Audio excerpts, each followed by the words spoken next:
So here it is.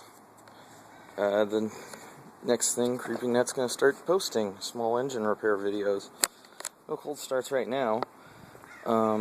It's of course, 80 MTD 362, 4 horsepower Briggs & Stratton Max engine with magnetron ignition.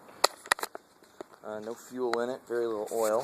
Self-propelled drive. It has these cool looking hubcaps on it that only MTD use. The back of which click when you roll it because these have little ratchets in them. And when the idler back here pulls up on the belt in here, there's a belt that goes through there that I'm going to be replacing. I'll show you how to do that on these. These ratchets engage and they turn the rear wheels and it pulls the lawnmower along. Of course, another thing that I'm going to be replacing besides that is this cable right here is a little frayed. It may still work just fine. I don't know just yet. We'll see.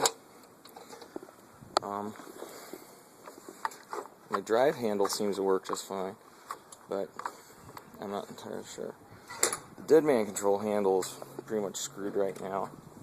You have to reach down in here and move the lever back to give back the cable, which is kind of a pain. Let's go look underneath. Take a look at another external damage. Needs a new bag. It's clamped on with this clamp right here to hold this shut. I'm going to replace this. There's a new old stock replacement on eBay. And squirrels ate my freaking grass catcher.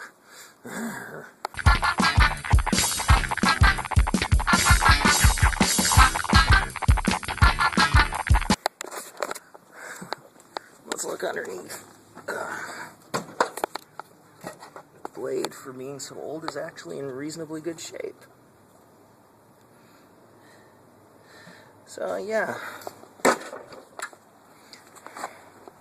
I think this thing is ready for some fixing up. That bag is going away though.